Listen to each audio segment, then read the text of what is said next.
welcome to Bronyville. This is episode 23, recorded on September 25th, 2011. I am your host, Apple Cider. Hey, I'm out of the apple cellar. How'd I get down there to begin with? And hey, I'm back.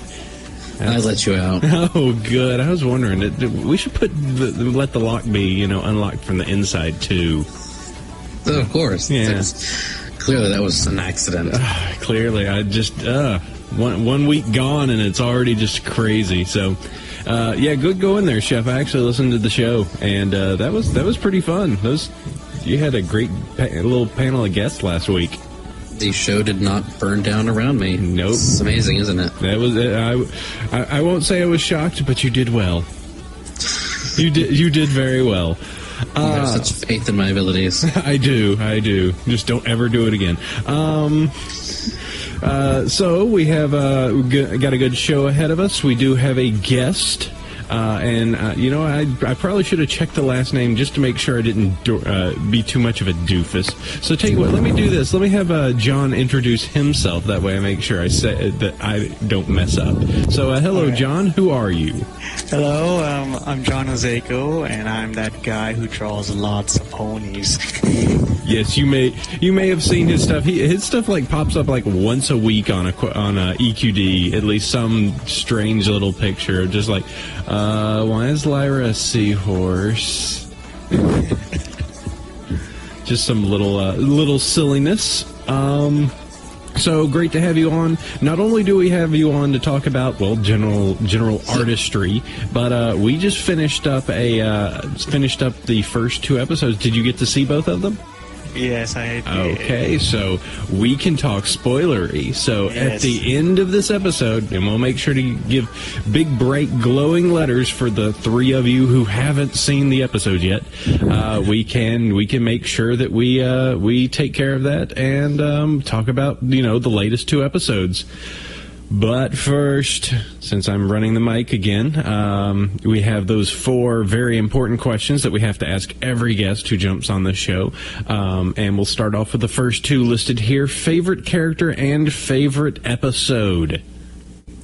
Favorite character is Rainbow Dash, and I'm still debating which favorite episode I liked the most because I've watched both of them a lot. Sonic Rainboom or Party of One. They're very good. They're both very good episodes, and sometimes I just can't decide which one I like to. Oh, they're both watch. They're both amazing. Yes, that's. I can't just pick one. Yeah, I do kind of waver. I think Rainboom's still on top of it, but Party of One was just a nutso crazy ride. Yeah, that's an amazing episode right there, too. Okay. And for the two others, so why do you love the show so much? And for those around you, what do they think of said love?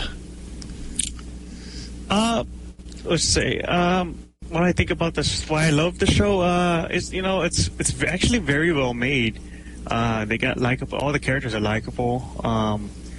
And I when I heard that the show was made in Flash, and I look at it, I'm like, no, this is more than your average Flash animation. And I've seen a lot of Flash cartoons, and this is just really well made. And they got the music, the jokes. I was laughing, I was like, this show doesn't seem to be for little kids. This actually seems to be for everybody. And you kind of. I don't feel ashamed actually watching the show. So, and what other people think that I think they love that I love this show, and that I like drawing stuff from this show, and it just shows how much respect I have for this version of My Little Ponies. Okay, that works. I'm kind of curious one more thing, and this might be something to add to the four questions, but what was your coming to the show? What was kind of what made you come and decide, I'm going to watch this show about little unicorns and ponies? Just the weirdness on the internet at the time, or just... You know what? It was in February, and I did not know this show was actually on, at all. I had nothing, nobody, no pictures or anything, because I was doing this other thing, and I didn't even know the show was going on. and friend goes in and hey, you should watch this show. And I'm like, what's the show? It's like, it's My Little Ponies. I'm like, why? I know My Little Ponies. I watched the G1 stuff before, but after that, like nothing else, because I did not want to do anything with My Little Ponies because it's just a whole show for advertising. And then she's like, oh, you know what? They got an episode online. Watch Sonic Rainboom. And I'm like, okay. And I watched it, and after that, I was blown away, and that's why my favorite character is Rainbow Dash. I would really like that character in that episode, and I didn't think this thing would catch on. And then I started watching the other episodes that were still out there, and I just got hooked. So you started with your favorite. You're just like, here, let me go ahead and just give you the one you're going to fall in love with. Yeah. Well, I don't know. It's like a trap, bro. I don't know what they did, or they sprinkled stuff on it, magic stuff on these shows, and magic stuff. Yes. Usually I have to go to the different parts of my city to go get the magic stuff. I have to go ask some unicorns for that. Set me up with the magic stuff, bub. Exactly. All right. Well, great to have you on. We're going to talk news. We're going to talk emails fix. Then we're going to talk, we're going to talk a whole bunch about some Discord a little bit later on. So super cool. First thing, we do have ourselves our very first sponsor, and we should probably talk about it. And Chef, do you want to kind of illustrate a little bit who our sponsor is? Our sponsor is We Love Fine, the guys that make all those fantastic pony shirts. So many of them. Whew. So many of them. I mean, really, they have tons of shirts. It's kind of crazy. Can't buy them all. See, I'm terrible at this. No. Oh, don't worry. We'll get in the rhythm of it. It's hard to be clever on a podcast when you've been up for less than an hour. Oh, don't worry. So you can I'll do the first bit. You can totally get 10% off if you go to We Love Fine site, pick you out a shirt, find you a really good one, and then just type in Bronyville 10. We'll give you 10% off, so you can save a little bit of money.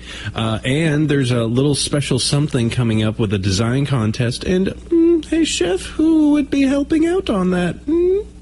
We are guest judges alongside Celestia from Equestria Daily during the My Little Pony Fan Design Contest Season 2, with this time up to $3,000 in cash. Ooh, and yeah, we don't accept bribes, but we appreciate them. So, so very, very cool. Thank you guys at We Love Fine. Cool looking t-shirts. Totally need to pick one up. So super cool. Great to have a sponsor. That's good news. And we can get, push along prizes to use as they come. So sponsor time done. It's time to talk about news. It's time to talk about all the craziness that's happened. And I think the first thing to start off with is, we you know what? This is the first time we're back, Chef, since the marathon. So we need to talk about it a little bit, because some things happened. Some things really happened. And some things got out of control. So first off, I want to thank everyone out there who attended, watched even the recordings of it. It was a great show. I totally understand by looking at the comments on Equestria Daily for the marathon that it was a rocky start. I'm not going to hide that. Me and Chef kind of were instant messaging each other, going like, "This is going poorly. We're going to die. They're going to hate us. The show is over. We are going to be murdered by everyone. Everyone will take their turn." But we got in rhythm, and stuff mostly simmered down. People found where they could reach it. Ended up having our great guests with Dennis and Eurobeat and Sibsy and Raven. Actually, everybody who came on. Really great to have them. Tech and all the Equestria Daily people. We had a lot of good guests. Oh, that was just so much. And it was actually so much that even after the stream ended, I think we still talked for like 45 minutes off air. Just pretty much, yeah. Just still silliness of just like, we've been doing this for 13 hours. We should really stop, but I want to keep talking to people. And I have to say, it certainly was something I'd wanted to try my full fat, I guess, doing like a long marathon podcast like that. So, yay, we did it. We did it. Die. And then Magneto happened, which I am now forever tied to Magneto. To the extent that when we had a recent a Brony group out here in the Bay Area, one of our good listeners actually, and I'm sorry for derping on the name, it is early, just gave me X-Men First Class, like, hey, here's the DVD.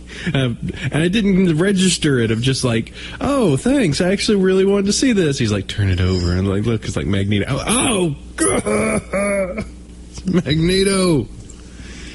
But yes. that was one of those times when you derp so hard, you come back the other end is awesome. You completely derp, and then just somehow it turns into amazing. The fact that Jen, on the most recent, the evolution of the scene, did that at the end, probably, I don't want to say it, but I was like, oh my god, this is so... I was grinning like an idiot. Which is usual, because I kind of am one. But lots of grinning. Yeah, I had people sending me that all over the place. Oh my god, Chef, look at that. Oh my, yes. Welcome to die. I'm, yes, I am very happy that I made a meme, so... see, I didn't say it wrong. You've contributed to the overall poniness of the internet. I have done something on the internet, and the internet responded there. So, good job. Very, very cool. Thanks to everyone. Magneto, how does it work? Super. It's so much fun. We should do it again sometime, Chef. Yeah, and maybe not with the episodes running in the background, but do like a marathon podcast with a bunch of guests again. But we'll discuss the logistics of that later. Yep, that's all discussion based. Okay, well, let's do this. So next up, and I'm not sure if our guests or you guys can kind of click through and read them as necessary. But our next little news article here is there's that big old BronyCon thing still going on right now as we're talking. I'm sure they're all hobnobbing together and talking and discussing poniness. And so what came out of it is that there is a post about a whole bunch of like 2.5 hours spent with Jason Thiessen, executive producer over there with My Little Pony, and Headless Horse over at the mlponies.com forum, Pony Goons. Mm-hmm. So what's some of the fun stuff we learned out of there, Chefers? Well, basically, like some of the stuff around the show, like Appleback season was supposed to be apple bumping, where Applejack was supposed to ram her head into the trees instead, and they changed that. And the little bits, basically, it's Studio B, like all the little bits, the animation and the musical homage and stuff like that. The outright references are all Studio B, just kind of entertaining themselves. It's like, that'd be funny. I'll stick that in there. Mm-hmm. Basically, all the creative team that Jason's worked with is people that he's worked with in the past and that he knows, really well. Mm-hmm. They mentioned at one point that they've got kind of an interesting relationship with Hasbro, where they give them money and then leave them alone to do pretty much what they want, except maybe tweak a little bit. But for the most part, it's like, just make us a show, and also the fact that they'll occasionally go, could you fit this thing into the show because we're going to sell a toy, and anything that they say of like, hey, Celestia should be white, they go, we'll think about that. So yeah, the basically the toy division is completely divorced from the entertainment division, and that's actually a good thing. And Jason says he really understands the point why he fell in love with the show. Gives an excuse to ditch the poisonous, self-perpetuating cynicism and bile we come used to throwing around at the world and each other. Especially on the internet. And to just appreciate something sweet and beautiful because it is objectively good enough that we didn't have to feel weird about it if we didn't choose to. And of course, there's a little bit of Q&A section. There's a question in the whole planet. It's like, it probably has a border. There's more two-parters coming. There's a scary episode on the way, so I'm hoping for maybe a Halloween-style episode. Derpy is around. Not really heavy stories. They're going to stay away from that. It's going to be a cute slice of life, which is just fine. And let's see, more pony parents.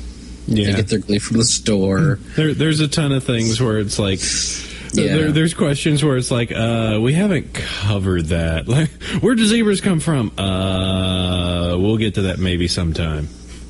Yeah. So, we're trying to expand the universe far too fast for the...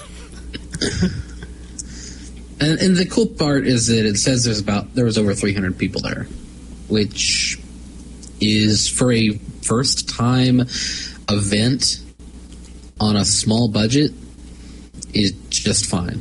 Mm-hmm. So, yep. There's conventions which have started with smaller. So, oh yeah. So here's hoping that Purple Tinker continues to keep up the excellent work. Yep, good going there. New York style. You guys. I hope she hasn't been scared away by having 300 ponies show up at her doorstep. Hi, I heard that somebody's here. I want to go meet Sethisto. So, super cool. Yep, just more information about the show and what's going on there. So there's also this guy who's done some voice work, and supposedly people have just been running over his Twitter feed. So who would this be, their chef? And, what is John Delancey. Good, because I didn't know how to say his last name, so Lancey. Yes, so... John Delancey is obviously the voice of Discord, the voice of Q, and also the voice of a lot of other things. He's a fairly prolific voice actor, and there's like a really good rendition of The Raven by Edgar Allan Poe that he read that's available on YouTube. He's got a really good voice for, playing the characters that he does. And apparently, since he has been involved with ponies, he has had tons of people just go, "Oh my God, I love you as Discord." And he's like, "What?" Huh? What? So it's like, I'm looking at my Twitter. It's like I follow accounts that follow John Delancey, and there's like 7 or 8 people that I follow that are now following him. And it's like people asking about, Q and asking him about Discord and all this other stuff, and I'm sure he's probably just completely blown away. He's like, yeah, I did some voice work after I did Torchwood, and probably not knowing a single thing about the fandom. Yeah, I'll do this pony thing, which actually came up in the Q&A where the previous thing where it was said that they were just like, man, we really would like to get Q. Let's get a Q sound alike. Hey, I got an idea. Let's just try seeing if we could get Q. Oh, hey, he said yes. Exactly. So, he one of the more interesting posts, he went, Roddenberry warned me that I had no idea what I was getting into with Star Trek. Someone should have warned me about My Little Pony. He kids! So... It's people just hounding him, and of course people asking him questions that he doesn't have any idea or know. It's like, hey, will Discord be back? It's like, if they hire me, I guess. It's like, yes, I would like to be back, maybe, if they bring me back and pay me money. I like money, so sure. I won't say no, at least hopefully not. It's like, please be nice to Mr. Delancey. Don't scare him away. Not yet, at least. So, yep, Twitter attacks, which you can totally follow both of us on Twitter. Might as well pimp that. Myself, you can find me over at Bronyville at Twitter, and Chef's got his own at... Chef Sandy. Bingo. One word together. All right. So one little thing, and this is more just a little announcement. So if you wake up, real early tomorrow, next weekend, or this coming weekend, considering this comes up on Wednesday, and you get yourself out of bed nice and early, and you go run to your TV, and you get your cereal, and you pour it, and you sit there, and you turn to the hub, and you wait for the new episode, you're going to be sorely disappointed. Just so you know. Yes. Alas. The 3-week gap begins. So it is 3 weeks. We do know that now. Apparently, they're going to be re-airing episode 1 and then episode 2 again, and then the 3rd week, it's episode 3. Okay. So, why they're doing it? I don't know. Yeah, they're just so you know the characters again, I guess, again. But yeah, so we've got a little bit of a gap coming up. Just be aware if, you're going to have to suffer through probably 2 more weeks of Discord fan fiction before we can finally get on with the rest of the season. You do get to look forward to Jason's, not Jason's, the new remix of the intro coming up, which should be very, very fun. From Daniel. So yeah. Well, he had to clarify that on his Twitter. Everyone's thinking, oh god, it's going to be the full extended version or something like that. It's just a remastering. It's going to sound better. It's not going to sound terribly different. It's just going to sound good. I like good sounding stuff. That's what I go for. And of course, last but not least on this week's little news thing, it's been kind of weird because it's not really been a very news-heavy week that I've noticed. Of course, I've had a weird week, and my brain's kind of full. There wasn't much out there. I mean, pretty much everybody's just been like, oh, Discord, give me something. And BronyCon, of course, is big news. We'll be hearing more about that next week with our guests. So it's like, there's not a huge amount of massive news this week. And if your story is left out, please understand we mean no disrespect. I do. Well, that's just me being me. So, do you want to go back in the cellar again? No, not again. So many apples. I got so sick. So, the last but not least is the CNN Marquee blog talked about ponies again. And talking about how season 2 had started. And of course, it's kind of funny that they use the header image of just like a sea of just ponies. And not one G4. Yeah, it's like there's G1 and G2, and then there's some knockoffs, it looks like, and then there's like some plushy things that looks like might have been Scootaloo, except it has no wings. But yeah, they after they first wrote about it, they were like, oh, it's all girls and blah, blah, blah, and then the fandom came down on them like a ton of pony bricks, and they're like, oh, well, I got schooled by some of the members of the group known as the Bronies, and they write about it. It's like, in my post, I apparently mistakenly implied that pony fans are mostly 7-year-old girls, and saying that people tracked down her email address and office number and left her messages. It's like, please, don't be creepy. Repeat to yourself, it's just a show. I should really just relax. Yikes. Excuse me, I wish to inform you that My Little Pony is very important, and that some of us really enjoy it and we're older, so if you could just not say stuff like that, I really appreciate it. I just want to tell you that this is a very important moment in, like, my development. So okay, sorry. Sorry, I've had a week off. I have silliness all built up around me. Yes. I'll just keep going. You gotta stop me, Chef. I don't know what I'm doing. I mean, a week locked up in the apple cellar really changes the pony, doesn't it? I'm all Discordian now. But yeah, basically the My Little Pony, they wrote about it. It's nice. There's a bunch of comments. Usual haters, usual not. People fighting in the comments. But hey, look, it's the mainstream media acknowledging the fact that pony fans exist. Yay! Question mark? Yep, not too many naysayers. So, all right, so that takes care of that. News done. We can move on. Oh, yeah, and every pony may notice that things have switched a little bit. Emails are actually now later in the show. They just take up so much time that we decided to kind of push them up and Discord the show just a little bit, just to try out something new. Didn't notice to say that a little earlier where emails would have been. So, our next little thing, books, fanfic suggestions, which is said you guys could always give us some awesome fanfic suggestions. I actually need some more because I want to know what you're reading. Just give me an email over at bronyville@gmail.com, and I can take those and drop them into the document. This week, I'd like to continue my love for Vinyl Scratch, or, anything really with her in it. I forget if I put this down before, so if I have, whatever. But Allegriza. It is a really interesting fic. I do warn it is ship-related.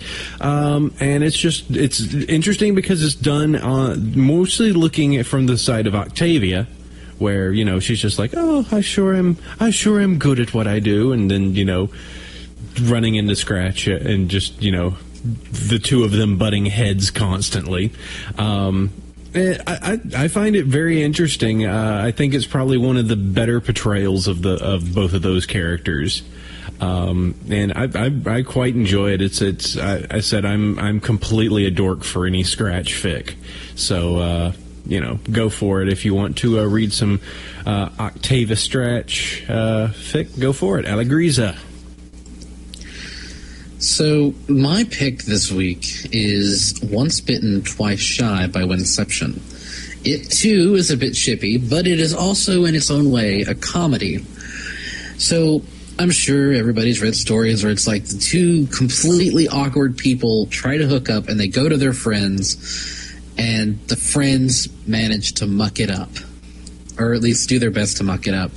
In this case, it's Fluttershy and Twilight getting his help from their friends. Fluttershy gets help from Rarity and Applejack, whereas Twilight gets help from Pinkie Pie and Dash. Oh, boy.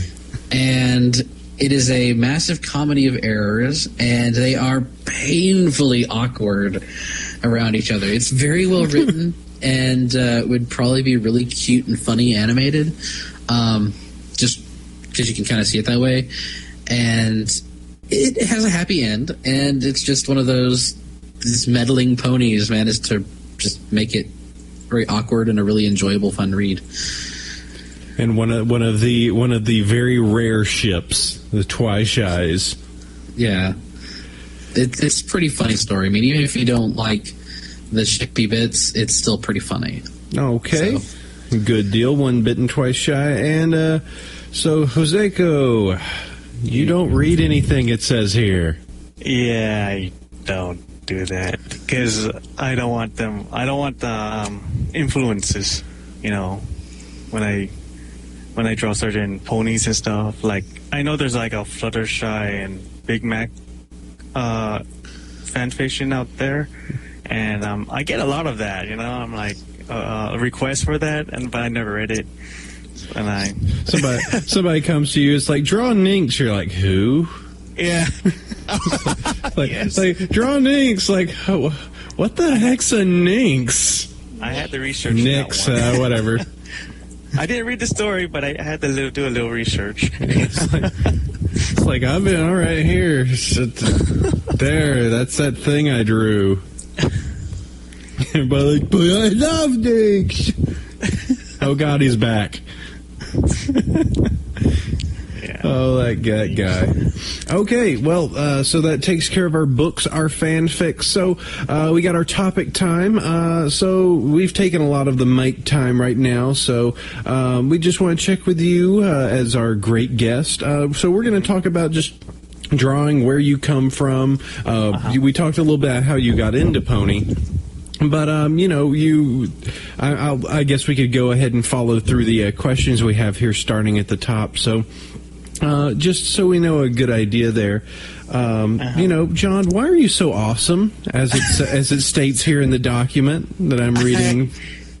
I don't know. It's it just came that way. I actually get that question a lot. And I'm like, no, I'm not that awesome.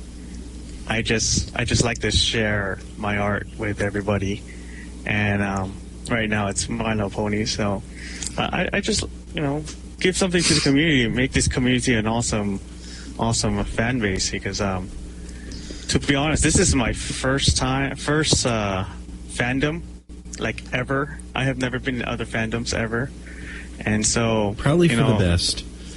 And I say, you know what? If I'm going to be in a fandom, we got to make this the best fandom ever. And you know what? This is the best fandom ever. I've never seen so much good art and music and videos coming from so many people.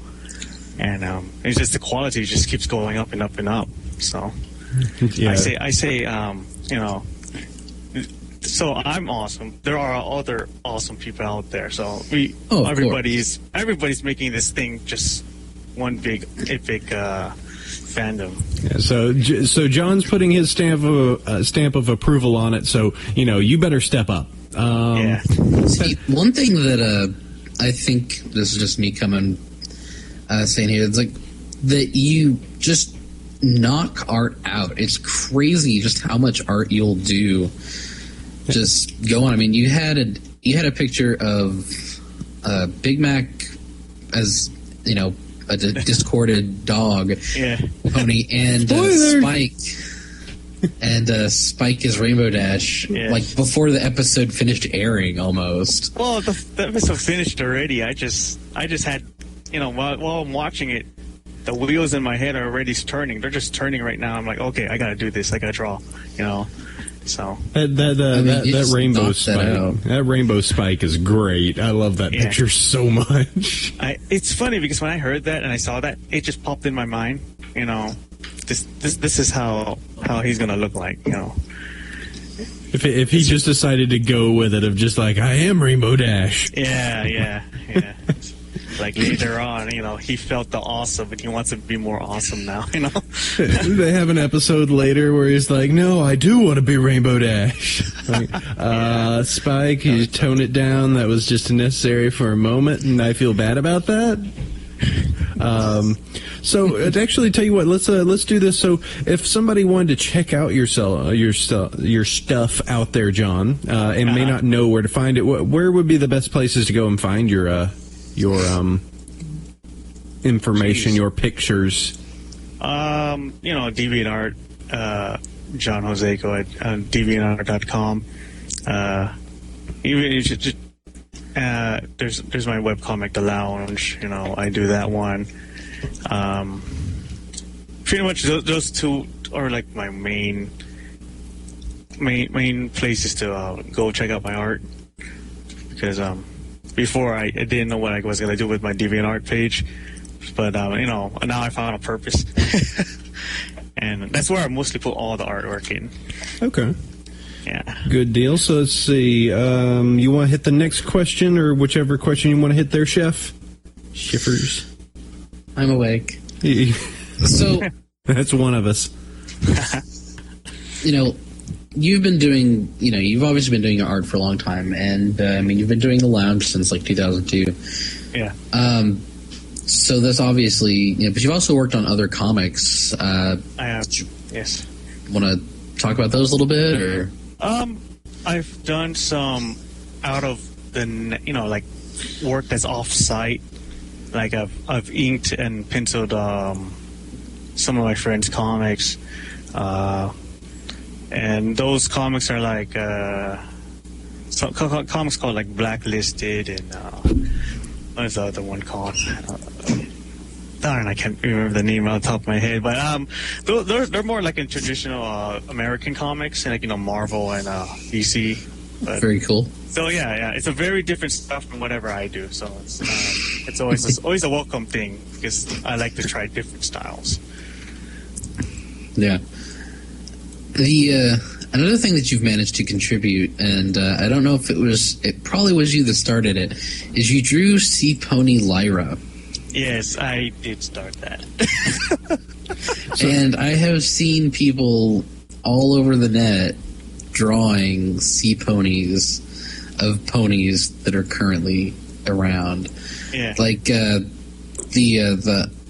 artist behind the Ask Surprise Tumblr, who also was awesome and did some fan art for us, drew Sea Pony Surprise. And I'm like, oh my gosh, it's everywhere. Yeah. Shooby-doo. Yeah, it's funny because I don't think people have been drawing them as sea ponies. It's because they were showing that they're showing that video, that symphony video with the song. And, Yeah. it's very addicting. And I thought, that her wackiness, Lyra's wackiness. I mean, she's a background, but she does a lot of wacky stuff. She already has. She is already famous for her trying to do human things. So you combine another wacky thing. All the stuff beforehand where it's like, I want hands, that sprouted up. Some of the creepy ones where she's like, you get one wish, Lyra. I want hands, and just those creepy man hand, creepy man hand picture gave me night terrors. Yes, that's the one from I believe it's Living Machine. He did that one, and that's funny. Just the look on her face. Why would you want these hands? or the Rubik's Cube one where she has these hand where the just made this big device where she's got hands and doing the Rubik Cube. It's my goodness, yes. Lyra's just kind of like this template for weirdness. Yeah. Meanwhile, Bonbon's at the side going, what is? What is going on with you? I don't know. What hands? And now I'm a sea pony. Yeah. There. You see, I've also a couple artists have been drawing other ponies. Also, there was they did Pinkamena as a sea pony. Oh, the most murderous sea pony ever. It's a scary thought. Yeah. She's like, I can't hold the knife in my little flippers, but I have a prehensile tail. Oh, God. Oh, my goodness, yes. Yeah, now the sea is not safe. Yeah, I don't think I want to go in the water anymore. You thought Jaws was the only thing you had to deal with.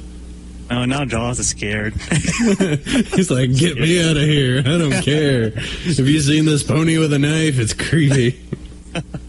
Oh, God. So another question that I think a lot of people probably wonder is, like, what do you use to art on? How do you art? How do I art? Currently with the pony art, I use a Cintiq 12WX. It's like another screen where you can draw on. It's a tablet screen where you can draw on, and if you can afford it, and you're a serious artist, I say go for it, or even go for the bigger sizes for these Cintiqs, because these are worth the investment, and it made my work go faster, like way faster. Oh yeah, I've seen these ones. Mm-hmm. Yeah, they use a ton of them on making the show as is. I did the behind the scenes, and my girlfriend went, Cintiqs. Yeah, these are. You save, if you're a serious artist, just save money for these. These are awesome tools. It saves so much time too. And they certainly for people that take their art seriously, because they start at like $1,000. The 24 HD. Yes, that's it's extremely sexy piece of equipment, but wow. Yeah, you have to be serious. You have to be, you can't just go, I'm going to draw every once in a while and then use the Cintiq for that. And no, you gotta make it so it's like your job, or you're just constantly drawing on it. Yeah. Congratulations, you made an investment. Yes. The most I have is like a little Wacom 8-incher. Oh yeah, I started that too. I started out like 10 years ago, just with a small one, and that's still done the job too. It just takes you getting used to, looking up the screen without looking at your hand. Kind of feels like you got a dislocated head. So. I hate it when that happens. Yeah. My damn phantom head syndrome. That's what happened when Discord came by for me. Phantom head syndrome. So, also, obviously art is a big thing in the fandom. Mm-hmm. What sort of advice would you give to people who just want to start out and just not necessarily be amazing and awesome, but just want to start drawing? I say, just keep practice. That's all you do. You just keep drawing. Because I was once, every professional or every, artist has started started, doing doodles, and and there's a kind of and sometimes it just turns out bad. But you know what? Even if it turns out bad, keep drawing, because eventually you're gonna get it. And that's what happened to me a lot. Sometimes I'm like, why is this not working? And I just keep going at it. And don't get frustrated. Just don't give up. That's one of the things. If you say to yourself, "Oh no, my art sucks. I can't do this," you already defeated yourself. That's something I don't like when I hear other artists who are trying to draw or starting to draw. Is I want them to keep drawing and believe in themselves.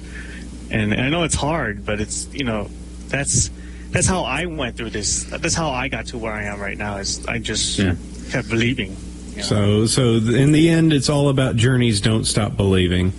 Yes. Hold on to that feeling. Exactly. You gotta stop me. Stop singing. I know. I'll start singing the whole thing. I'm going derpy. Listen, me singing got us really popular. You should let me do it more. All right. Magical things happen when I sing. I just want you to know. Oh, dear. But I am derailing the show. Oh, the things I've seen. So we got anything else? Any other things we want to bring up, or shall we talk about some Discordian stuff? No. All right. I'm good. I mean, I love your art.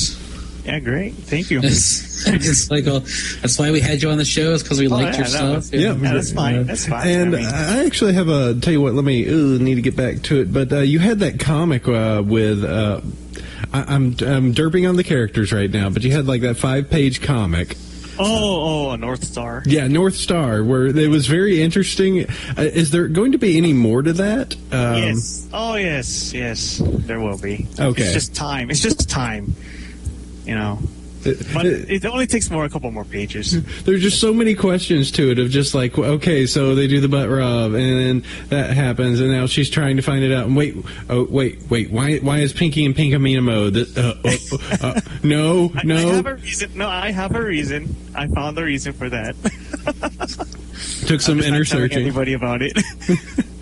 So we can expect more of that. Yes, you'll see more. Okay, I actually enjoyed it when it was coming up of just like, I like this. I love just comics, and added to your style kind of just goes with it. All right, well that's cool. So should we go ahead and talk about? We got 2 episodes we should probably talk about. And so we got a lot to kind of cover with those both. So what we have is our 2 episodes. And Chef, do you have the official names for these? That way we could have it down. I just have them as S2E1, S2E2. They are the Return of Harmony Part 1 and Part 2. There we go. So, let's see. How should we start on this? Let's see. I'll just do the upper level synopsis of both episodes. So, it's like, first of all, if you haven't seen the episodes, first of all, you're slacking. Yeah. Second of all, you might want to skip ahead a little bit, lest we spoiler talk. So, yep. If you don't, just pause it and go watch it. It's like, 20 to 44 minutes. Do it. You can find it on YouTube. There's even an awesome guy, he's local to me, who put both episodes together as a single file. Hell, I will link it. The internet is so crazy you can do that. I know. So, yeah, just links will be made. So we're going to talk spoiler talk. If you don't want to listen about it, you know what, whatever. Go stop being a Gilda and go watch it. And give you a little bit of time. All right, spoiler time. So, synopsis. Let's see. Let me do the breakdown. Let's see. Stuff carts going crazy. Chocolate milk raining. Cotton candy clouds. That gets taken care of. Lots of crazy animals. They go back to Canterlot. Hey, Discord is free. Gives a riddle. They decide, hey, we're going to go in the maze. They go into the maze. They all go in. Each of them turns all gray. everybody's mad and mean at each other by the end of the episode. They finally figure out, oh, no, we just need to go back to Ponyville. Everything goes even worse. All of them break up. Everyone's gray. And then Twilight figures the way back, gets them all back, and then they fight Discord and win. That's about right. In the most digested form I could possibly do. So, I guess we should start with the first episode, the first return of the Harmony. So, Chef, what did you think about that one? What was your general feelings on the episode as a whole? I thought the episode was, I think pretty much anybody at this point agrees that the episode's kind of a little rushed. It was a good episode, though, and it set them up for part 2. So, the first part, it's just, wow, things are being lol random XD. There's cotton candy clouds, it's raining chocolate milk. Suddenly, the corn is popping off the stalk, and abomination bunnies are running wild. They have little bunnies with deer legs. Kind of scary. It was a little creepy. But yeah, just it was random. I agree with you, kind of the idea. It was rushed, and it didn't. I mean, not anything against our Definite Studio B guys, because they're running with 22 minutes to work with. But for some reason, after watching it, I was like, I feel like with the first 2 episodes of season 1, they felt longer. Like for some reason, it just felt kind of like, well, where'd all the time go? But it's just because they just went everywhere. First they're in Ponyville, now they're in the castle, now they're in the maze. They were just kind of everywhere. Plus, they had to give a little bit of exposition to say, okay, things are being weird. Oh no, Celestia summoned us. So they go to the castle, and the intro for Discord is actually really good. I mean, the cold open for the show where the CMC are being little boogers, well, that is sort of this, oh god, the CMC caused Armageddon. Don't know. They just kind of threw the fact that, okay, yeah, Cheerilee's here, Diamond Tiara, Silver Spoon, Snip Snails, CMC, there you go, they're all there. All confirmed season 2. Yes. And then, of course, at the end of it, Celestia's like, no field trips ever again. You ruined it all. So, John, what did you feel about the S2E1? How did that episode rub with you? I actually enjoyed it. I mean, I how you say it felt rushed. I kind of felt like it was, it was the right pace for this one, and showed a lot of things that the main 6 don't normally do, which is pretty nice. I kind of actually like that, because you never really see that. So when they do that, it's a treat. So the alternate versions where Fluttershy is what was our Flutter Bully we're going with, right? Isn't that the Flutter Bully? Yeah, we're not Flutter Brute, something like that. Flutter Brute, there. Yes. That way we don't yay too much on our show.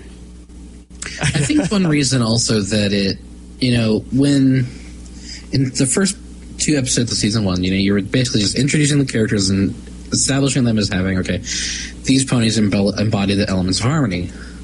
Well, they had to do this sort of the converse of that this time around, where the deconstruction of the characters. And so it's like, you had Applejack's took time. Her scene took time. Pinky's time took Pinky scene took time. Rarity's scene took a little bit of time. And then, of course, they kind of were like, all right, we're running out of time here, so, hey, Fluttershy, you're useless. Poink, be cruel. Okay. I don't even think that they were just wasting time. I think that was just a silly point, that they're I think that of all of them, I found Rarity and Fluttershy's kind of transformation were the most believable. Because Rarity I could see her just seeing this enormous diamond and it just kind of breaking in her head going, oh God, I really want to keep this. Broink. And then, she's gone. And Fluttershy just being too damn nice and just like, oh, I know my friends don't really hate me. I'm just Discord being like, oh, just forget it, dork. The other ones, I mean, some of them I just didn't get. It's like Applejack just like, we won't be friends, dork. I'm like, really? That's what got you? The apple ghouls. Yeah, like, oh, okay. Which is from Hamlet. Okay, I just remembered the apple ghouls. Yeah, that was a little creepy. Yeah, I completely forgot those. Balloons, the scary balloons with their evil smiles. Yeah, that one was kind of crazy too. The music backing track for that with the laughing. Yeah. That sounds like something out of a Joker scene from Batman. Yeah, that's true. Understand that I'm not saying the episode is bad by any stretch. I'm just saying, the reason it felt a little bit rushed because they had to establish that stuff was weird, backstory dump, and deconstruct the 5 ponies that did, leaving Twilight to be like derp by the end of it. Mm-hmm. And I do have to state, as just a little aside, the day that I watched it, I had moved. So it was after about 7 hours of picking up boxes and sitting down and being hot and sweaty, and then watching the episode, and okay, I guess that was good. And to add to it, the fact that we as a weirdo fandom have, made all these nutso ideas and stories over a summer, and then anything that comes up is just like, why did they not do this? Why did they not go crazy this way?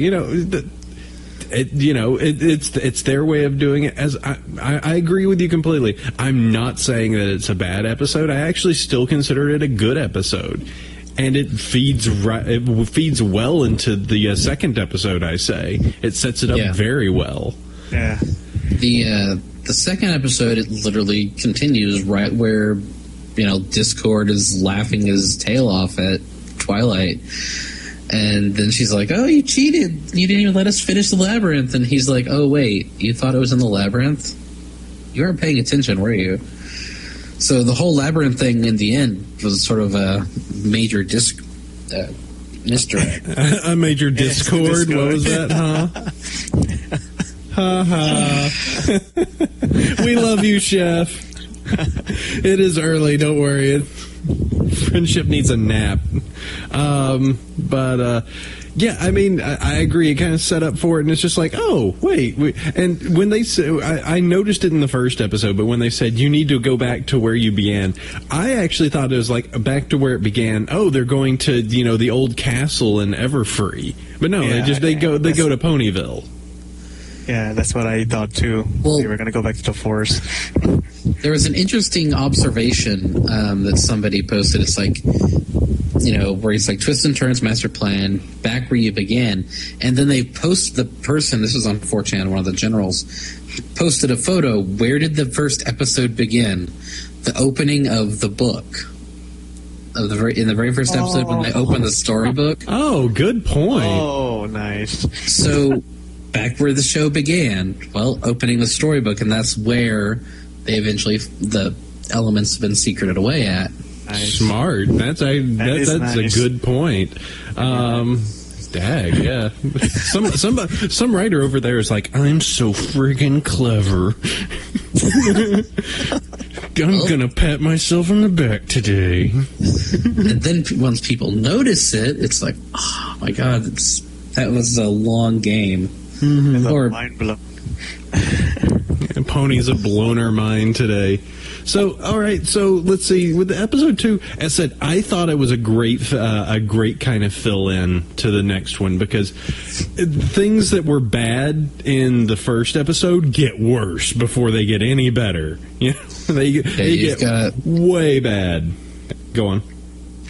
So you've got all the characters that have been turned to get to really just play out that their alternate reality selves, I guess, where Fluttershy is mean and Rarity is greedy and Applejack's a liar and Pinky's just grumpy, and they get to play with the characters turned like that for more than 2/3 the episode, and that's how he gets Twilight to turn. As she's like, well, my friends have completely turned into jerks. What is this? I can't do anything about it. I really found the scene where, you know, we're literally in the library. She's just like, I'm done with you. Let's just get this over with. Let's fight him. I don't want to see you ever again. You know, I was just like, gee, wow, that's kind of a change. And I do have to say, it kind of broke my heart when I was just like, I give up, whatever. And then she goes gray. I'm kind of like, oh no, Twilight, don't do that. You gotta believe. Please. God, he's back again. Get out of here. But I mean, it was. I mean, I don't want to say I was kind of sad that it only lasted like a minute and a half. Because like almost immediately it's like, hey, here's a bunch of notes to read. Oh, hey, I like friendship. You know. But it was, for that period of time, it was just like, oh man, this is, you know, worst case scenario. Everything is over, goodbye and finished. I just imagine Celestia there with a fax machine just going like, oh man, that just, let me just send all these back to Spike. There we go. Like, and this is poor Spike, after being forced to be the surrogate Rainbow Dash, which is in itself is like really funny. She's like, look, here's your MacGuffin, take your MacGuffin, wear your MacGuffin, we're just going to go and do it and be done. It's like, we're missing somebody. Congratulations, Spike, you're Rainbow Dash. Get over here, Rainbow Dash. And he's like, but what if she finds out? And he's like, too bad, you're Rainbow Dash. She's going to be really mad. That was a good moment right there. So much Spike abuse. So, and of course, she's all those notes getting sent back through Dragon Flame. So the only thing, and I had a conversation with someone yesterday who actually didn't like the second episode, and their reason that they didn't like the second episode was how they dealt with Discord. Which, at the very end, Discord pretty much goes, oh, hey, you're back. All right, I'm going to turn your friends. Oh, wait, no, Twilight stopped me. All right, see if you can do anything to me. Let's see if I care, you know. And then they imprison him again in stone, and episode is over. Everybody's happy. Hey, let's have a Star Wars scene, which we can get to that in a second. But yeah. The Star Wars scene is great. But I kind of want to level his complaint, which was, you know, you had this character that was, you know, the embodiment of chaos and craziness, just kind of sitting there and being like, see what she could do. I would like to believe, and this could always go into the future thing, that Discord knew what he was doing. And that he's more Q-like than just, you know, an evil, chaotic person. And that he was like, yeah, I'll do this, but just so I know that I can get out and screw with people later. But, you know, it was kind of like, I'm just going to sit here in my chair and then turn to stone. That was their complaint. It could also have been the... I wish I'd looked up the trope name for this one. Where he's like, look, I've already turned you once. Did you really... It's like, do you really have the power to do this? Take your best shot. You know, it's like... And then, of course, Twilight had her little pink bubble thing that destroyed the chaos. Like, she cast, you know, protection from chaos out of her level 20th wizard spellbook. And, rolled a crit. And, John's dying over there. When they pulled it off, he was like, oh no, whoops. It's the hit me with your best shot. Well, their best shot was actually pretty good and defeated yes. But I can see how people are like, well, they just tidied that up. But it could also be that later in the season that, you know, parts of the, you know, the two-parter, I mean, depending on how they wrote them, might show up. Just sort of like, it's like, yeah, they all know that they embody the virtues, but they also can be the dark side of that too. So maybe they will play with that a little bit. I don't know. Fluttershy being emo over the fact that she'd been so cruel, and you know, we'll see. I would kind of like to see Discord used almost in a Q reason, in a Q way where it's like, sure, I messed and screwed with everything and was an enormous jerk, but didn't you get something out of it? Didn't you learn just a little bit of something? All right, now I'll be stone again. All right. You know, just that silliness. And of course, John would, I'm sure, love to be back for all the silliness. But as I said, let the production staff make their crazy villains. There's supposedly even more. So even though Jason wasn't supposed to say anything, gasp. surprise us. Yes, we need villains that are not destroyed in a single episode. Every villain in the season thus far has stood there and took it. I am Nightmare Moon, a rainbow. I am Discord, a rainbow. Taste the rainbow. None of them are like running away as they get beaten up. Oh, I'm just gonna stand here and let this rainbow smack me around. Okay, and to wrap it up with the very last bit, so I don't know if you're a really big Star Wars fan there, Chef or John. Oh, I am. I very am. I saw that, and I said, oh, I am. I'm a big fan. I will have you know that I have burned through probably 5 different VHS sets of Star Wars trilogy in my life, and I know for a fact that my dad at home has the original releases of VHS and like multiple iterations of the box set in VHS and DVD form. Jeez. So Star Wars, that was like my childhood. That's the same here. So I saw that and was like, oh my god, they're totally doing this. I couldn't believe that either. Spike is a robot. Where's the Wookiee? The Wookiee is now Rarity is now the Wookiee. Well, you know, after bridal gossip, it makes sense. That's true. It makes so much sense. I admit not to seeing that much Star Wars, but even I was getting like a. Did they just pull a Star Wars just pull the metal scene? Jeez, they just did. All the weird awkward shots, like R2 becomes Spike, just making this hey, and the Celestia smile and yeah. you Studio B production team, you so crazy. Yes, they are. I love them for that. Just tossing that in and making everybody go, oh. If you looked at the episode stream on Equestria Daily, you could literally see it like a, and then they get to it, it's like, Star Wars, Star Wars, Star Wars, Star Wars. That would have been the sight to see. Yeah, it's even ended like Star Wars too with the circle. It closes in, and then the song just keeps continuing into the credits.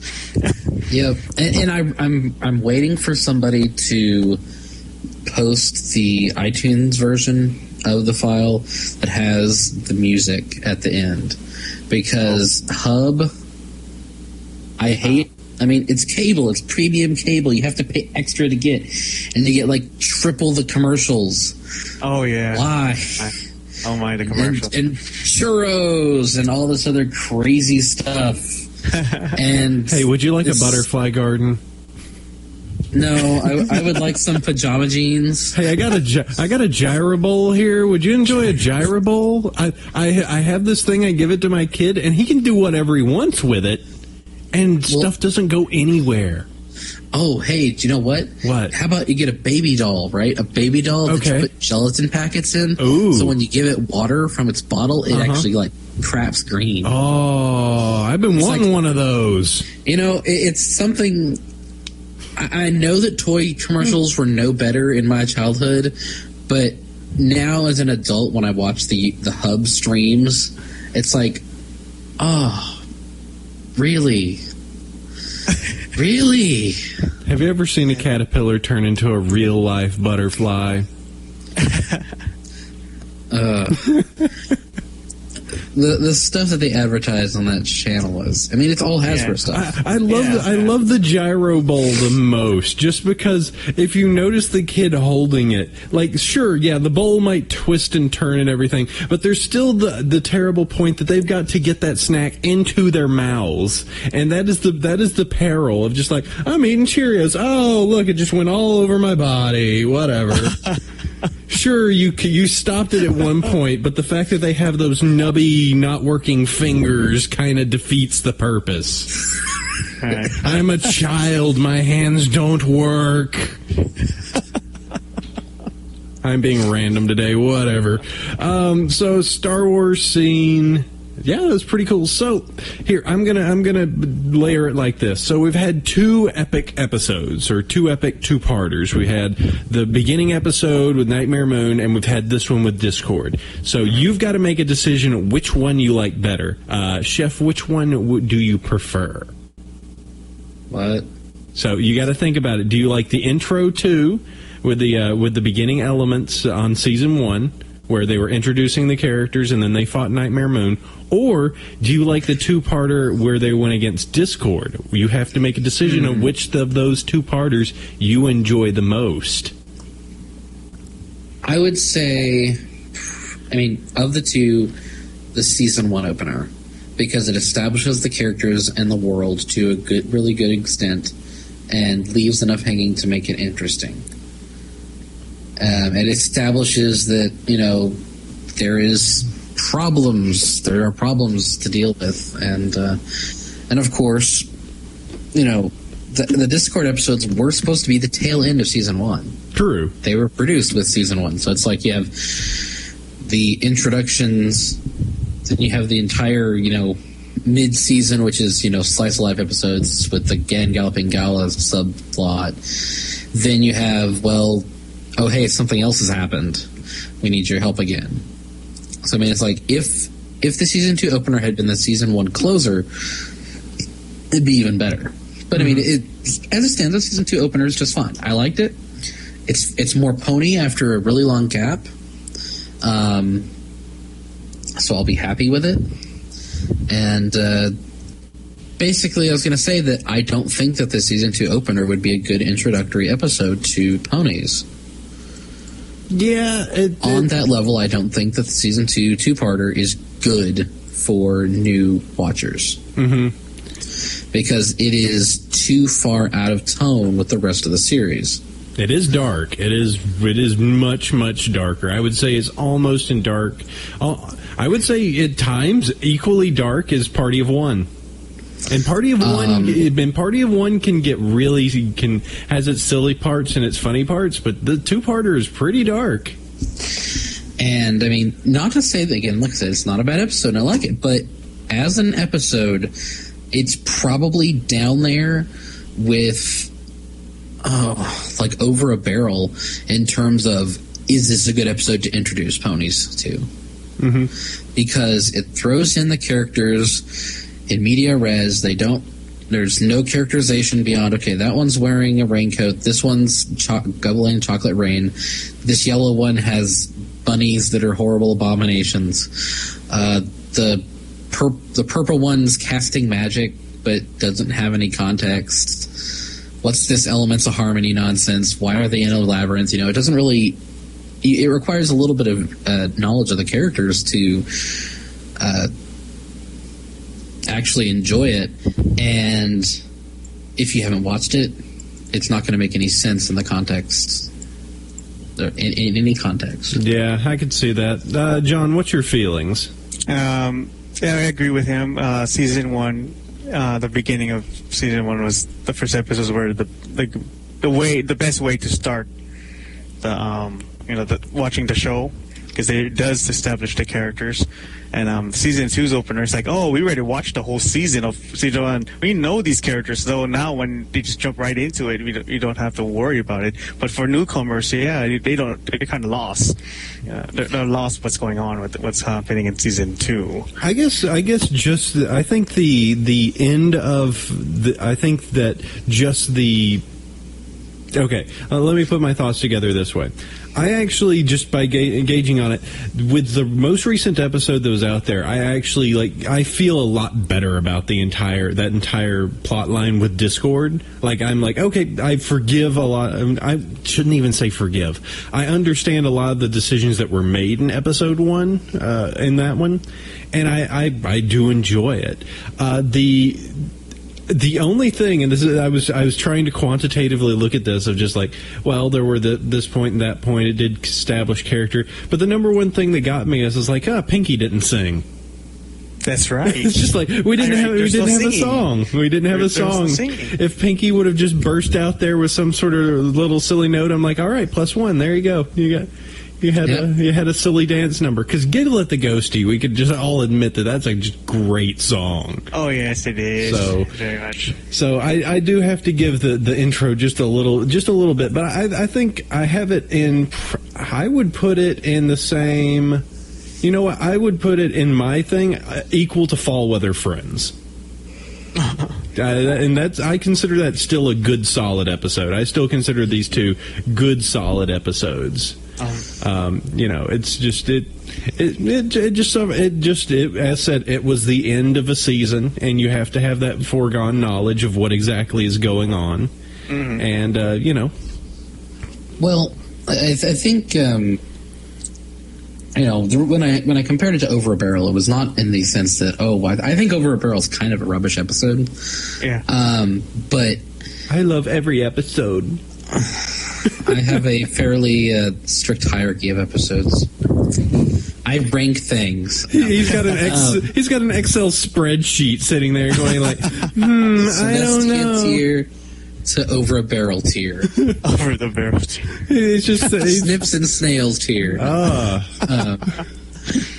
But in terms of like character information, like in Fall Weather Friends, okay, you can kind of get who Applejack and Dash are.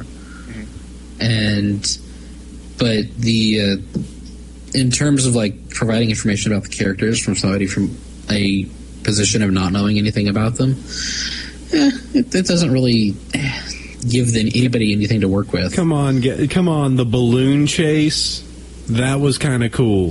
What? The balloon chase was kind of cool. You got to at least give that. The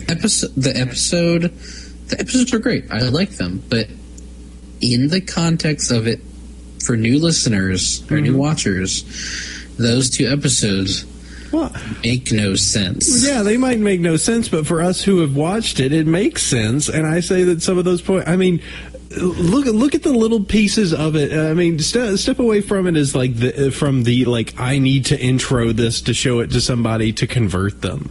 Like, it had some of the trappings that we all like. We like it when, Fluttershy does a 360 and goes from, I can't do anything, to, oh, no, you don't, starts barreling for it. Yeah.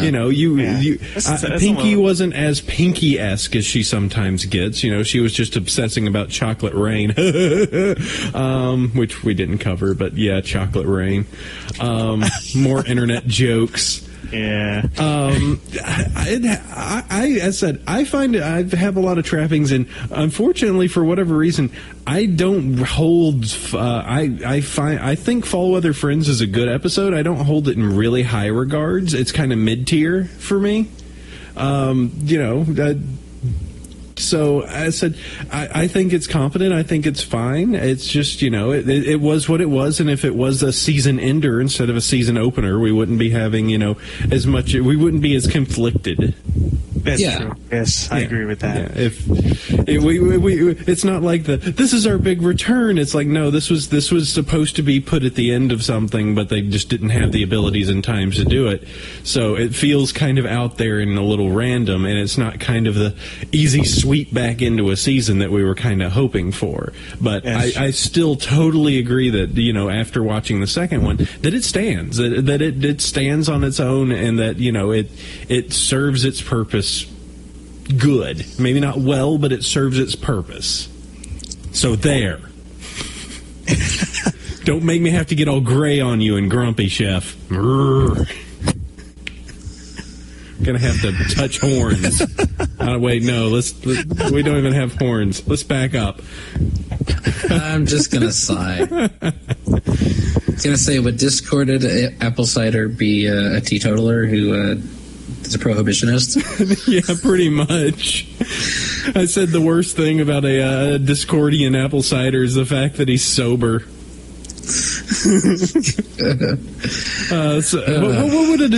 What would a Discord chef be? Would he be eating meat or something? I don't understand. Would he, not be cooking? I don't. No, I'd be like, I don't know. That's a good question. Just at a neutral point, it touches you. It's just like, I guess I'll go make some more food. Like, wait, he's at a oh, hey, damn. Got one this doesn't work on. Okay, I think that does that. That is spoiler talk. We should do emails and stuff, but wow, that was a real in-depth discussion. I guess that was 2 episodes worth of talk. Yeah, there's a lot to talk about. There's still a lot to talk about, though. Let's see. I'm getting tired. Oh, okay. So let's go ahead and put this down. Oh, Chef, you so silly. So let's do this. We've got our email section where you guys put in awesome things as we've moved it from the beginning to the end just because it takes so much time because we want to make sure that we read as many of these as possible. And it just was taking 30 minutes to do. This is going to be a long episode anyway. Oh, yeah. We're already at 1 hour and 16, and these things take about 30 minutes to do. So sorry, John, if you had plans. If you need to go, you're okay. I'm fine. So okay. Fine. So you can always email us, as mentioned earlier, at bronyville@gmail.com. Send us stuff. We appreciate it, and we like to talk about it on the show. First one, just to give the order, I'll go first. Chef, if you could hit the next one. And John, if you could hit the thirds, we'll go in that order and go ahead and run through all these. So first off, real quick and dirty one here. Not as dirty, but real quick. Hey guys, author of Surprise Tumblr here. Just wanted to say I love your show and was really nice to hear you guys read my blog. Thanks for the shout out. Also, I drew a little fan art for you, so enjoy. Many thanks, Zach. And, yeah, as I said, I love the Surprise Tumblr. It's one of my favorite. It renewed my hope in Tumblr. And I have to say, like, to the extent that people are like, oh, wow, you're Chef Sandy and Apple Cider. That's so awesome. I love your stuff. When I got this, I squeed, okay? Nice. I was like, I love that Tumblr. It's so cool. Yay, that's me! I dork out a little bit. I still kind of have that. Even though I talk to Seth a little bit, I'm still kind of like, dude, do friggin' Sethy Stowe, dude. Yeah, but yeah, just like surprise standing on our mixer board, and oh gosh, she pulled off the mic and. Oh no! Hey, get ready. Here comes a yay. It's just Surprise is just wrecking our you know, just going crazy in there. And I love. And I made this parallel. Okay, get this. So you know M, right? He's our guy that does all the editing. Now look at who is in the booth. It's Magneto. Yep. M, Magneto. Parallel. And even he looks perturbed at Surprise's shenanigans. Surprised by surprise. Nice. So, yeah, super awesome. I saw that. I love our faces. I love my just obscene horror. Like, I'm looking at the equipment going, oh, God, she broke the mic. You don't use a condenser mic that way. No! That's a bad way to use a mic. So, very cool. As I said, I had a moment of extreme, just like, oh, God, I love that so much. So, there you go. Chef, if you want to go ahead and hit the next one. Okay. So, this one, well, this email right here made me kind of sad. I'm making you eat your lunch. Dear Chef Sandy, you were referencing the Nostalgia Chicks video on My Little Pony. Recently, CR, or Chad Rocco, has done a full Let's Play Story of the Blanks and drawn one of the generic Diamond Dog soldiers and a full retrospective on Geos 1 through 3.5 with links below. We should probably install the links in the doc. Probably. And it was CR's Let's Play A Story of the Blanks, Into the Ponies. That Into the Ponies. That Into the Ponies, that's what it says. He talked on some of the crazy stuff the fandom has made, and that put the bug in my ear. Your faithful listener, Griffius. Also, Fluttershy is best pony, and 80s Cheerily is best Cheerily. Well, see, the thing is with this video, the one that I linked, it was in Let's Ask. It asked the guy with the glasses, and the final question was, who was best pony, Rainbow Dash or Twilight Sparkle? Twilight Sparkle. And ultimately, he did say that Twilight Sparkle was best pony. Because he's right. And people are like, no, it's this other stuff. This other stuff is like, no, I know what I linked to. I appreciate your addition. Well, because I actually have seen the nostalgic video on My Little Pony where they really cover the G1, G2 stuff, and they have her and her spastic friend going, "Oh my god, I have ponies!" and she starts playing with them and stuff. But well, I said the Story of the Blanks. Like I never actually played Story of the Blanks, but I watched the video of them playing it. And like he seemed to totally get the references and some of the stuff about it. So I kind of heard that when I was listening through the episode too, and started screaming at my iPod, just no, Chef, no. Totally like that. I'd seen those, but the video that I linked was the one at the guy at the glasses talking about, got asked who was best pony. You just got distracted because someone disagreed with you because Twilight is the best pony. Just admit it. It's fine. It's okay. I know that you don't like it when someone challenges you, but I'm challenging you. Rainbow Dash. Don't you dare. Don't you turn on me, John. She is still the best pony to me. No. I agree. Rainbow Dash is the I heard best you pony. turncoat last week about Scootaloo. You can't hide it from me. I say things for money. I heard your turncoat. You can't hide. Scoodle chicken is the best chicken. There you go. So that is cool. Yeah, I like that. We should try and get some of those guys on the show because I'm sure they would be real fun and we'd get tons of traffic off of it. Make it so, Chef Sandy. Okay. Woohoo! I love being all authoritative.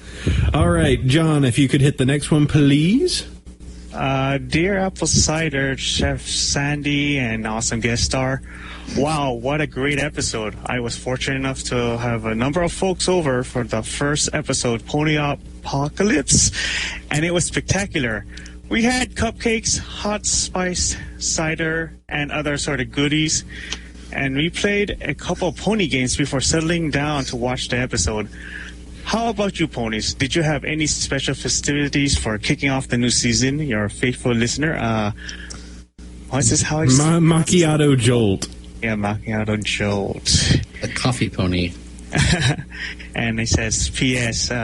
Does Starry Night have her cutie mark and color scheme available online anywhere to artists to reference? If not, perhaps a quick verbal description could be given. If you read this on the show, pretty pleased with the extra sprinkles. And he said, and PPS, Dashy's 20% cooler is true, but Twilight Sparkle is still his favorite pony. Woo-hoo! All right. Sticking it to Chef. Special festivities. I just woke up, early in the morning and just watched it. My special festivities was getting a U-Haul truck and loading a whole bunch of stuff into a truck. That was how I spent S2E one day, was 7 hours of manual labor followed by pizza with really weird toppings. Like it had shrimp on it. It was weird. Like shrimp and sardines, and like I literally was like, oh, this pizza has 14 toppings. I went, sure, that's gotta be good. Yeah. So yeah, I at least that episode I didn't do anything, amazing and outstanding. I wish I had done more. That would have been fun. I'm glad you lived it up for me with my apple cider brand apple cider. Yep.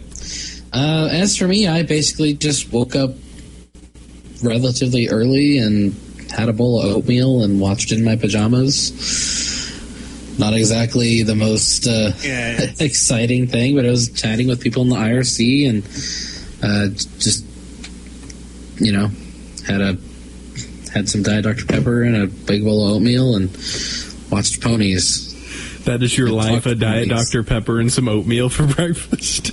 Well, that was for, 8 in the morning on a Saturday. No, I could do worse. You could. Chocolate cocoa bombs.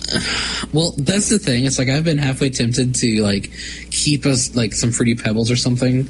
Just have them for Saturday mornings whenever I watched ponies. Is I have to have some terrible for me sugar cereal and just have that. So you're a Cocoa Pebbles pony, or that's your go-to?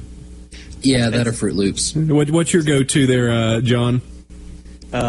Fruity Pebbles too. I had Fruity Pebbles. You know? I can't do Fruity Pebbles. I can't do any of that stuff. I'd have to end up. I'd end up going with like Honey Nut Cheerios. I was just raised on that stuff. That's good too. Maybe some cinnamon Toast Crunch was always a favorite too. You know what? Kicks. There you go. Kicks. Yes. Kicks. You can't go wrong with Kicks. It's just so fun to eat. Yeah. So. All right.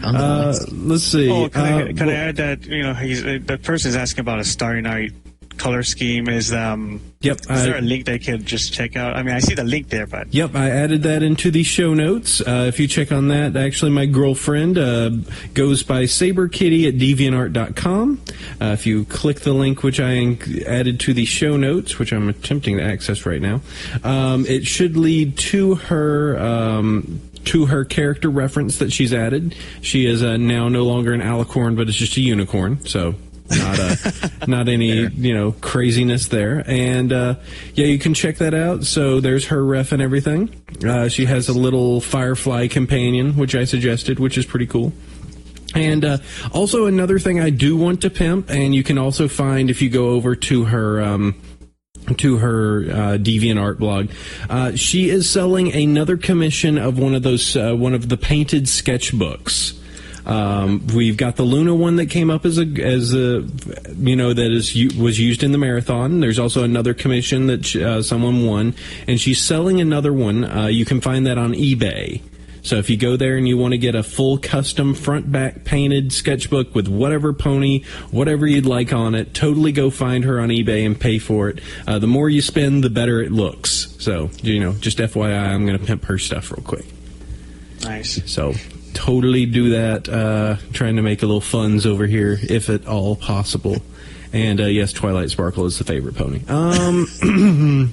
So continuing on, let me take the next one before Chef can say anything. Let's see. Dearest Fillies and Gentle Colts, I wanted to write in to thank you for a fantastic show. It was an OG Brony back in G1 days and always loved MLP. When an old friend exposed me to FIM last year, I had to check it out, and the rest, as we know, is history. The rub for me came early in Fem's life when I really wanted to share the love with the community. Unfortunately, everywhere I turned, bronies just seemed to be these awful trolls who watched the show ironically, and if you actually liked it, you were a pariah.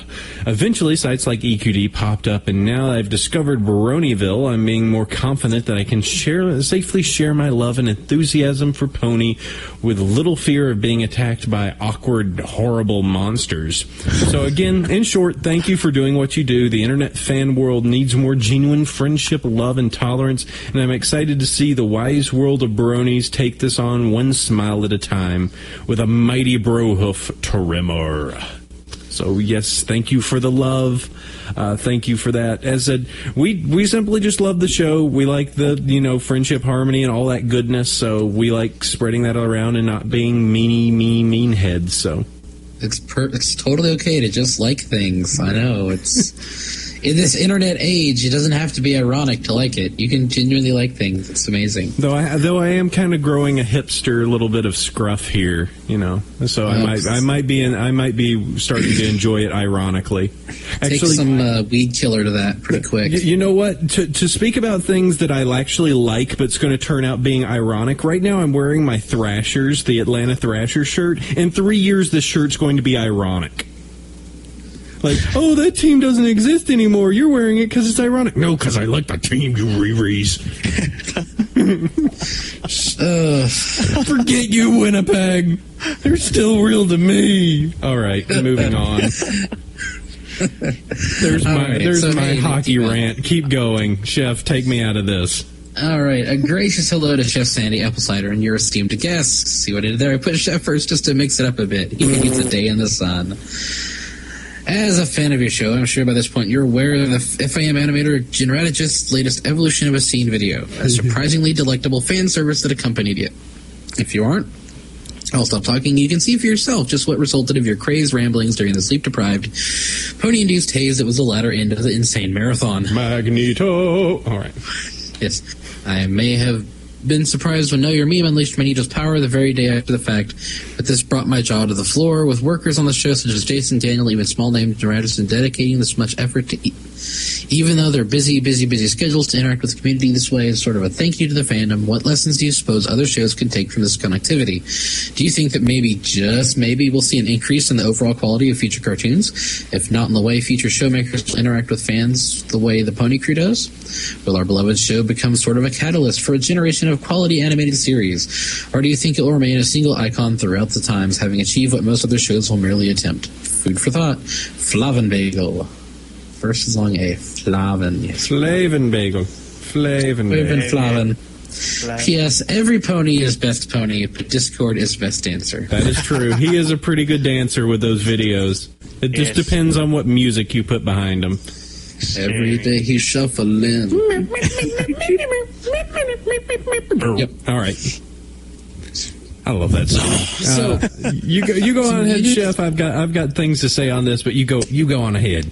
Okay. So communication with the show. Actually, the My Little Pony thing is actually rather unique. I don't think I've really seen any other modern cartoon that really interacts with the fans to the degree that the guys at Studio B have really done.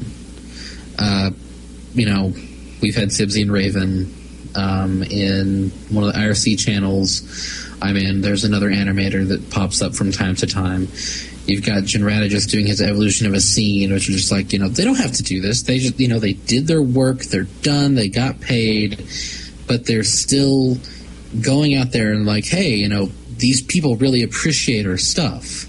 I think a large part of it is that because the fandom is how it is, it's appreciative and it's positive and generally very happy, friendly group of people, that it encourages the people that worked on the show that, hey, these fans aren't going to bite. And that encourages them to interact with us more. Hopefully, Jason wasn't scared too badly by some of the members of our community during BronyCon. I'm sure he wasn't, but because there's people from all over the internet involved in ponies, so you do get some weirdos in there. Dear Jason, I want my OC in the show. It's an alicorn that takes care of all magic in the universe, and I would really enjoy it if you would put him in the show because he's really cool and awesome, and he loves Rainbow Dash. Oh, sorry. My goodness. I'm sorry. I'm going to have to shush you. Oh, okay. I think that... But I do think that the animation community could probably take a look at the success of Friends with Magic and their interaction with the community as something to attempt. I don't know if the guys behind Regular Show or Adventure Time or Thundercats do that. I'm pretty sure that the Thundercats guys have a Tumblr that they interact with the fan community in. Well, I can go ahead and I can confirm that Adventure Time does, because that's what I was actually going to bring up the point about. There was a video a while back where somebody talked about the new age of these animators being interactive, and Adventure Time was one of the ones that they were also speaking about. They have not only, for instance, there was some Rule 63 stuff that started coming up where they changed the main character into female, to the point that actually the actual the artist for the show started doing that as well, and supposedly there's going to be a 63 version based off of all that artwork and stuff that's been generated, kind of this otherworld second split where there's a gender swap. So they're kind of admitting like, oh yeah, that, and they also have their I'm trying mathematicals. If you've seen that, that's popped up every once in a while where they just bring up the what's your totem animal, and have people in the community call in and say like, my totem animal is Pinkie Pie, and they completely just be like, yeah, sure, just have fun with it, just we want to hear the community say fun stuff and just go with it. Yeah. So, I do think that other shows are also probably getting the hint. Maybe, Ponies is not the first iteration of this, but it's certainly a very successful one. So, you've got all these other shows that they've realized that, hey, if we interact with our fans, that increases our ratings and, helps keep the show alive. Yeah, it's just it's smart. It's a smart show. It's a fun show to start off with, and then the fact that the team itself is too. I mean, it's not like you can call them up on the phone and be like, I like Rarity. You actually do have to jump through a few hoops, but they do interact. They're more than you're just like, I make stuff, please leave me alone. Maybe you could get something signed at a convention. You actually feel like you can reach out to them, and if you go through the right avenues or try, they will listen. Even if your question is, have you read Cupcakes? You technically can reach out, and they will in some ways respond in multiple avenues. So I think that's something really kind of great there. Moving on, probably should wrap this one up. If you wouldn't mind hitting that last one, Jahan.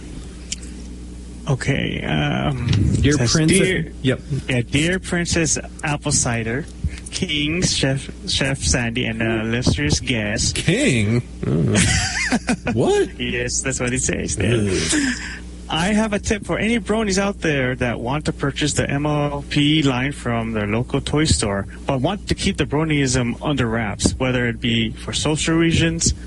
In my case, having someone work at said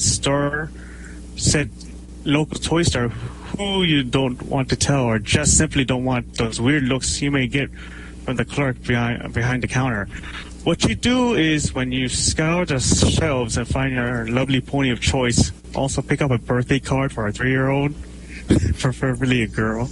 Then when you walk into the counter and pay, they would just assume you're buying it for your sisters, etc. I've used this strategy many times, and it's been pretty fail-proof. All I do is just walk there and just, buy something. They don't really seem to care. I also have a couple of questions to ask you guys. First question: over the long ponyless summer, did you convert many people to Brony side? I know I did. I got 2 very close-minded people on the show, and they love it. Second question: what is your favorite TV show, animated or not, that's not pony related? And the third and final question: what is your favorite part of this fandom? I really love your podcast. I rated it 5 stars, and I hope it stays on forever. Your faithful student, Samuel7897, Daft Perception, or Aqua Sky. P.S. Twilight Sparkles and Rarity suck, oh my, and Apple and Pinkie Pie all the way. Burn this email, go away. Salt this email. Though I do somewhat agree with Applejack. Pinkie Pie a little bit less so. Okay. What do you say about his method of buying a card there, Chef? Just go and buy the toy. Yeah, don't worry about it. It's like, okay, look, guys, I'm 28. I am a guy. I have gone and purchased ponies multiple times at various Toys R Us. You walk in, you pick it up, you put it on the counter, you pay. It ain't no thing. There's kind of 2 things to it. One, in most cases, if you go to a Toys R Us or a Target to get it, they assume you're buying it as a gift for someone else. Yes. You don't qualify for who they would think would have. So they're like, oh, they're buying this as a birthday gift for someone, or something. It's nothing you should worry about there. And 2, if it is, there are people who have been collectors of My Little Pony stuff for a long time. Some of them male as well. It's not that big of a deal, guys. It's not big of a deal. Just walking. Yeah. If it makes you feel better, you can always just ask for a gift receipt, and that was a cheaper option. Or you could just be like, hey, give me a gift receipt, and they'll obviously know that you're or thinking that that you're getting that as a gift. Yeah. Now, if you go with a friend and purchase not 1 but 4 of the 12 packs in one go, they give you kind of a funny look. And I'm like, what? They just kind of like, oh, nothing. Dude, you can just say it's early Christmas presents. It's like, no, I don't need to justify anything. I'm buying my ponies, and you're going to deal with it. Now, another benefit I would say is that if you have a girlfriend, a really good thing to do is go buy it with her, because we literally, for the marathon, we bought probably about $150 worth of those things, and they didn't look up at once. Just like, oh, whatever. Here we go. But in any case, it doesn't matter. It's, so at the very most, you have you have a momentary awkward experience, which that cashier will immediately forget because working as a cashier blows. Yes. Mm-hmm. Just so you know, they don't remember you. I know this from experience. I don't remember anyone I ever took money from as a cashier. Moving on, how many did we convert this during this summer? I know at least 3 that I got. One of my ex-roommates and 2 of my online friends ended up, I think, just and then how many others may have listened to this podcast that were wavering and then ended up going insane. So that's kind of difficult to quantify. Chef, how about on your side? I've probably tapped out most of the people in my area that I normally interact with in terms of ponying or not ponying. And there's a sharp divide in the people that are like, ugh, ponies. And I watch the ponies. There doesn't seem to be too much in the way of middle ground there, at least in my local sphere. But I'm pretty sure that we've probably brought some new people to watching this show through doing the podcast. I mean, I would hope so, as evidenced by our numbers. It's like they're coming from somewhere. Someone's listening to this. At least one very diligent person. I'm going to keep downloading it. So what about you, John? How many of you pulled in? Oh, I had quite a number. They just because of the artwork alone. Because they see it all over the place, and I'm like, oh, you're the guy who did this art. It's because of you that I'm watching this show. I get quite a number of those messages, and that's why I say, just all these people producing quality work from the show. You're just converting a lot of people because of that high quality, and so it's that's a nice thing to know. I will say that for the most part, in the area that I'm in, if people, there's no person that openly despises it that I know of. There's plenty of people just like, so I went to San Diego Comic-Con and I got you this poster, and I'm like, yeah, you did. They're like, oh, God, you here you go. they understand it, and they help out with it, but they're still kind of like, really, ponies? Really, you want to look at our download numbers? Okay, all right, okay, that's totally acceptable. So very cool on that. Just a little bit of conversion. So they also mentioned Samuel 7897 that they helped out with the iTunes reviews. So thank you very much for those who sent iTunes reviews. That helps us tons and tons and tons. Actually, the other day we were actually in the top 25 on the Hot and Now and the TV section. So holy crap! Now, of course. We'll jump up there and then immediately be off the list, because that's just how active that list is. I completely, it's crazy erratic. So you'll see it sometimes and you won't. That's the U.S. But right now we have 211 iTunes ratings on the U.S. board. So here's the shout-outs. Thank to Blizzard of Oz 123, Fluffy the Alien, who only love, The Lonely Sand Person, Cyrus, Batra 26, Bacon-tastic, Fiber Optic, Sergeant Ironhoof, Eric Wu, Musical Apple, Crimson Wing, Nazo, the Baraclaw, Halo Dude 777, Carnage, Burn, Sniper Jolly, Lunar Kieran, Rainbow __ Awesome Lemon, Jack Venture, IDumman008, Breechan, and also then we don't pull these because unfortunately it's really hard to get. But very thanks to those guys in the UK, Germany, wherever you are in the world who are also leaving iTunes reviews. Unfortunately, just there's so many of them, I can't jump and try and pull all of them. But super thanks for leaving iTunes reviews. I understand we're like usually top 50 and in the UK just because of all the awesomeness you guys are pulling out. So super good, awesome help time dudes, ponies. All right, so we're rounding up. That's the end of the emails. That's the end of the to the iTunes. We've had our topic. We've gabbed on for probably getting close to 2 hours at this point. So it's about time to wrap up. But before we wrap up, we have one thing we must do, and that one thing is pretty cool. It's one cool thing time.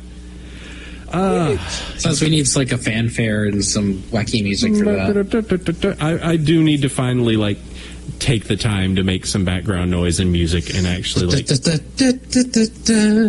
I could pull Spanish Flea if you want it. I can totally do that. I don't mind it.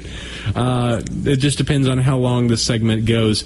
I'm going to add in, there was actually several good ideas, but I just ended up going with the Screw Attack video, Starscream versus Rainbow Dash.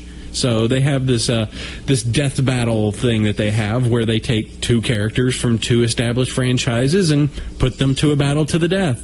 And Starscream, the big metal retard, that might need to be blipped. I don't care. He's a bad guy from the Transformers versus Rainbow Dash, of who we all know. And the winner, so shockingly almost, is Rainbow Dash. Just because they very clinically said, yeah, she goes Mach 5 and then goes Mach 10, and also Starscream is a terrible villain. So, yeah, he gets himself kicked by a pony. It's actually really well done. They sprite base it. They completely kind of break it down in video format and then show you a battle of, of the two of them going at it. Starscream gets like one shot in on Rainbow Dash and they go, yeah, that's great, but he disables vehicles and Rainbow Dash is not a vehicle. So he gets punked. It's pretty cool. Go check it out. That's my one cool thing. Chef, what you got? My one cool thing is the series Discordantly by Crappy Unicorn on DeviantArt. This is some amazing, like, speed paint stuff. It's like a 6-part comic that is just freaking gorgeous. Look at this person's art. Point your finger at them. Go, oh my god, your art is nice. That's one of those, it's extremely impressive artistically. I like the style, and I encourage them to do more, and more people should see it. So there you go. Of course, everyone trying to get Discord origin stories now. What became of him? Why does he exist? Of course, we always just have to, we have to know what's next. We have to know what became. Our need to know so desperate. Okay, very cool. And John, what do you have? I just want to give a shout out and point people to Crooked Trees on DeviantArt. He does something different with the ponies. It's it's not everybody's cup of tea, but they're very surreal and dreamlike. He's just putting ponies to these emulations. He has this emulation series that it's amazing stuff. It's like you just gotta look at it. I can't really describe it. You just have to check it out. I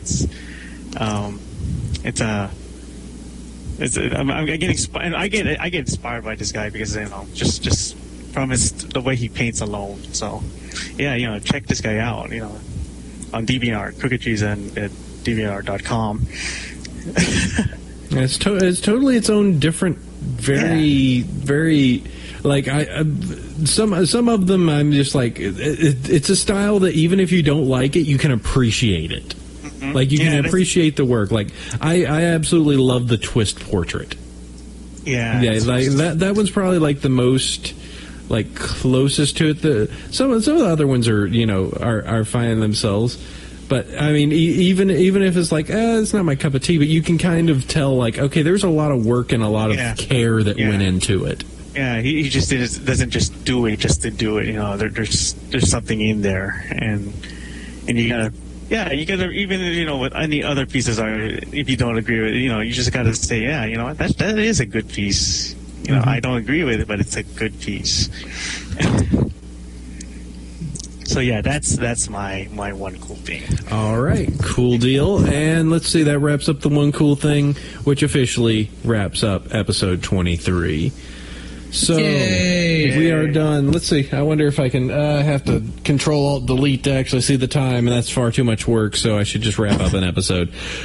So again, I want to thank you very much, John, for jumping in on the show, chatting with us for about 2 hours about Pony. It's good to be here, and thank you guys. It's been an honor. No problem. No, great to have you on. You are a great guest. We were able to get into heated discussions about Pony and then talk about things. So that is very cool.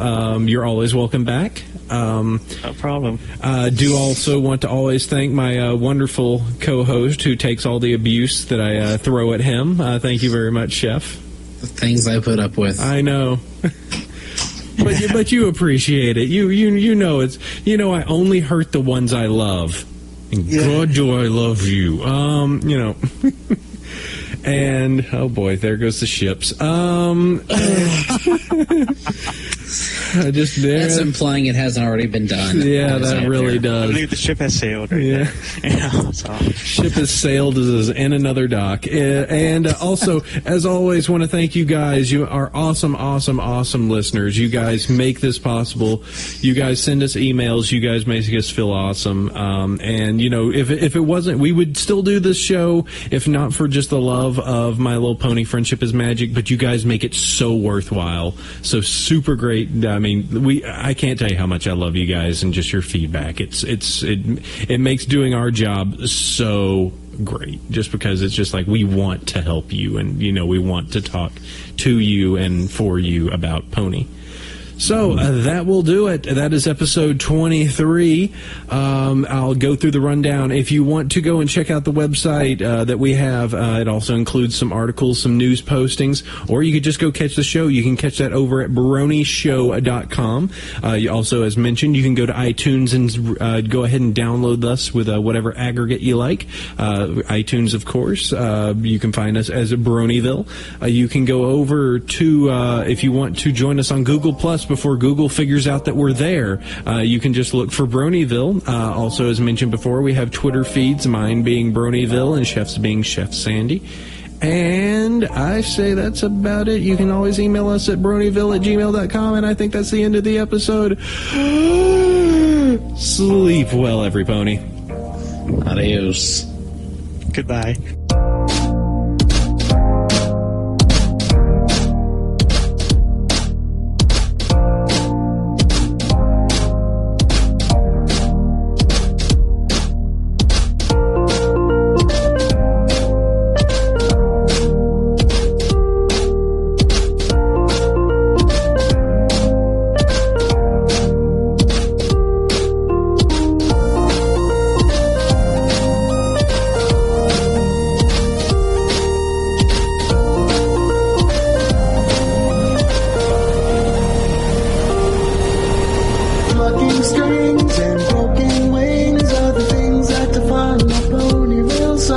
With nice nurse from urgent care, on my wings and slings. Oh gosh, what a bummer. But I'll love sky. You wouldn't care when you're in the care. I have fun when you're in the care of Lyra and Bon Bon.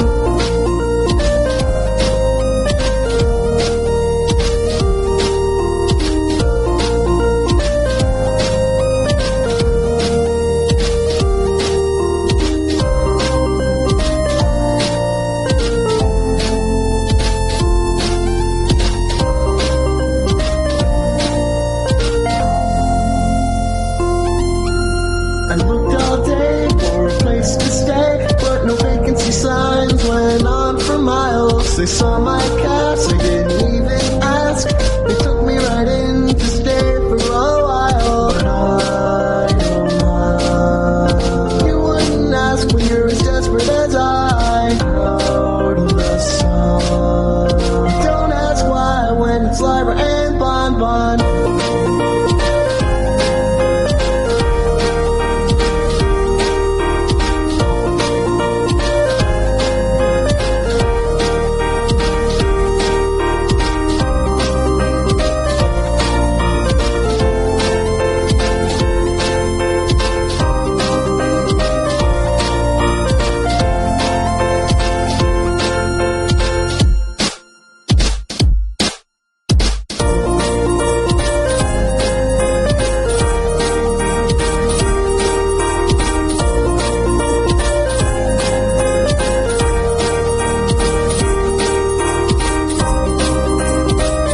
together while under the weather and couldn't believe my eyes. Do ponies like this who will share every kiss like they'll share the rest of their lives?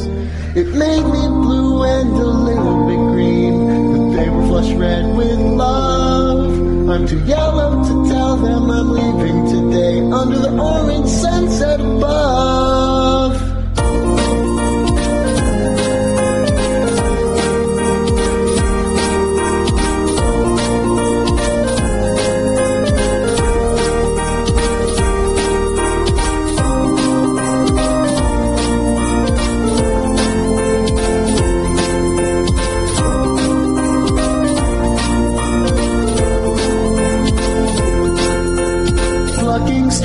And broken wings are the things that define my Bronyville summer. I know, it's gonna be